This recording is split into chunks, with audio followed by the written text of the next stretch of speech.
video, I'm going to talk to you guys about a very important topic, and that's going to be some mistakes that a lot of business owners make. The first mistake that people make is they don't know their numbers. You don't know your numbers. You don't know what's coming in. You don't know how much money's going out. You don't know how much inventory is being spent. You don't know who is being paid. You don't know how much expenses you had at the end of the year when you file your taxes. You don't know. And the reason why you don't know is because you're co-mingling your funds. And co-mingling your funds is when you personally, like let's say for example, I have a personal bank account. I have a business bank, or I have a personal bank account, and I have a job. I'm working, I'm getting direct deposits through my personal account, but I have a business as well. So when I make purchases with my personal account, I use the same account for the things that I do with my business. You don't want to co-mingle your funds. You don't want to use the same account for your business as well as your personal expenses and your personal thing that you're doing with your account. To prevent that, you want to, and the easiest way to do that is to create a separate account. It's very, very simple. I can make another video about that, but what you want to do, you have your personal account, and then you're going to go ahead and open up a separate account just for your business. Get a debit card, and anything that you do with your business is going to be used with your business account. The reason why that is going to help you out is because when you get your bank statements, you're able to go through your bank statements, and every single transaction that's on that bank statement is going to be strictly for your business. When you commingle your funds, you're going to be getting the statement, and it's going to say Chick-fil-A, it's going to say Netflix, it's going to say all the things you do in addition to all the things you do with your business, and it's going to be so much more work for you to print or even if you don't print them out, but it's going to be so much more work for you to take your statements and have to go through each and say, okay, was this the business expense? Was the personal expense? It's better to just separate those things so that way you know when you print this personal statement, everything is personal. When you print this business statement, everything is business. When you do your business bank account, also the importance of that too is you're able to prove if you're gonna, let's say if you want to potentially get a business loan, you want to get a business grant, and they need to see that your business is making money. You can easily pull up your account, pull up your statement and see, okay, look, I got a deposit here, I got a deposit there, I got a deposit here. Very quickly, very easily, without all the hassle of having to go through the account and see which is which. That's probably one of the biggest mistakes that people make. And the reason why I say that is because I'm a tax preparer, and a lot of people, a lot of business owners, they don't do it throughout the year. So at the end of the year, they're estimating how much they spent on certain items. They have the receipts. They have to go through every receipt and add it all up, just because they commingled their funds or they did not have a separate account where they were able to manage their business. The second mistake that business owners make, and this is understandable, is trying to do everything alone. One of the important information that this guy taught me, this man owns a insurance company, and he had a lot of employees, and is very successful. So I would ask him questions about business, and he would give me advice. And one of the best pieces of advice he gave me, and it's been confirmed with multiple different people, multiple different scenarios, is he told me that no one is good at everything. He said, focus on what you're good at and hire or delegate the things, the tasks that you're not good at or you don't like to do. So what do I mean by that? I'm going to give you guys an example. So let's say you are good at creating content. Like, for example, I feel like I'm really good at creating the content. I could create content all day. And I actually have videos. I have a lot of videos that I haven't even posted yet. But my issue is video editing. Now, I may not necessarily, and this is probably not a really great excuse, because a lot of people don't have the finances to pay for video editing right off the bat. But for me, something that would benefit me would be for me to delegate to a video editor.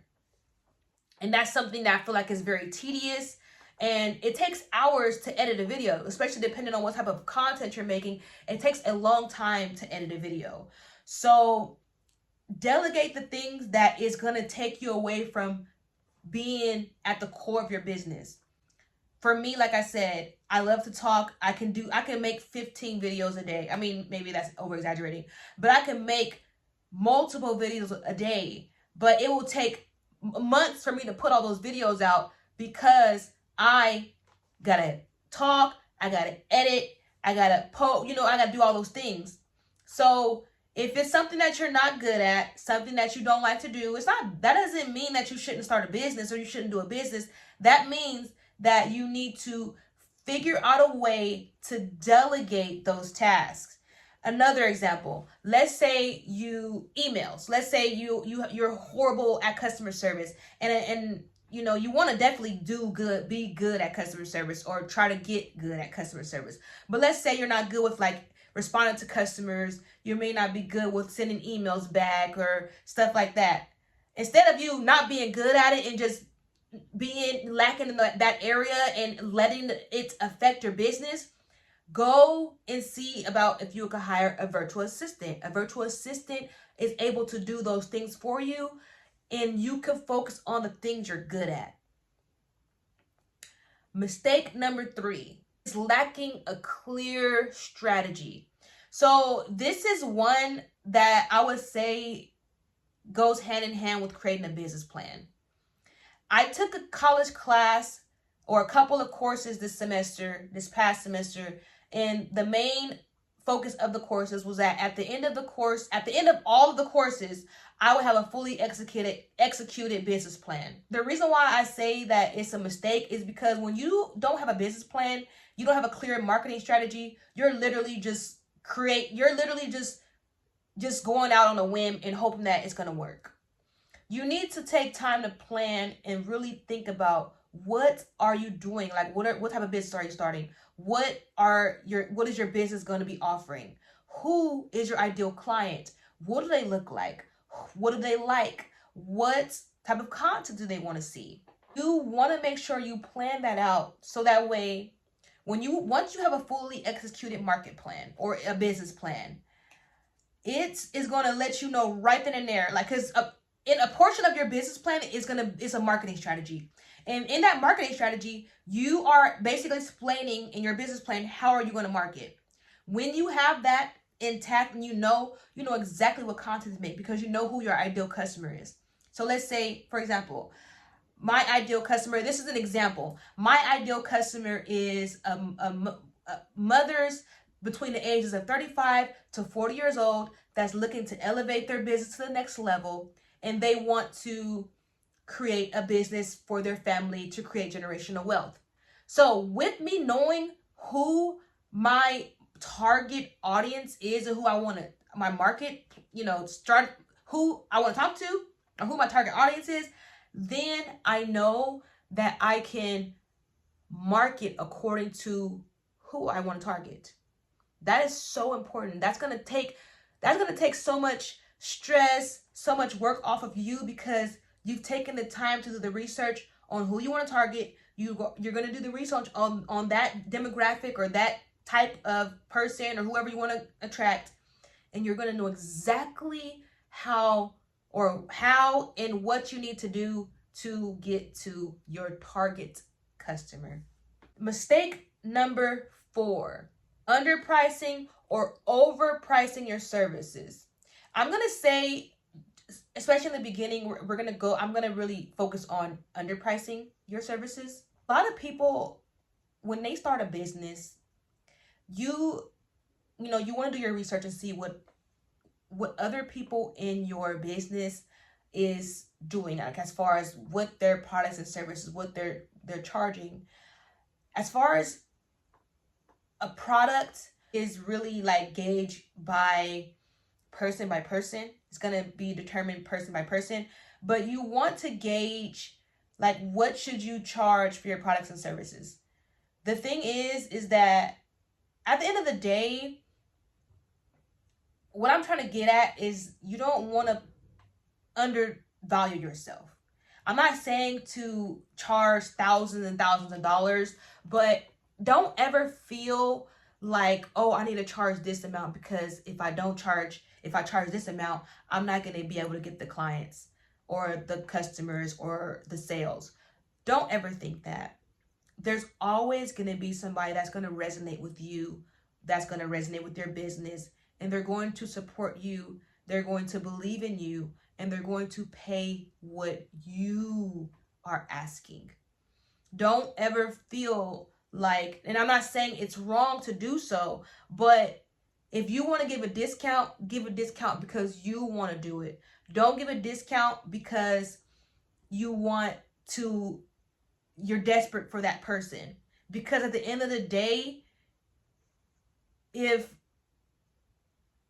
you give them a discount and somebody else comes behind you and gives them a lower discount, they don't have a loyalty to you. They're more than likely going to pull out and go to that person that's giving them the best deal. You want to work with people that really care about you, that really work. You want to work with people that really support you, and they're going to support you. And if you price at a certain price point and you realize, okay, this is horrible, I'm not doing a good job, maybe you can lower the price for a point just to kind of play with numbers and just to see if you get a better result.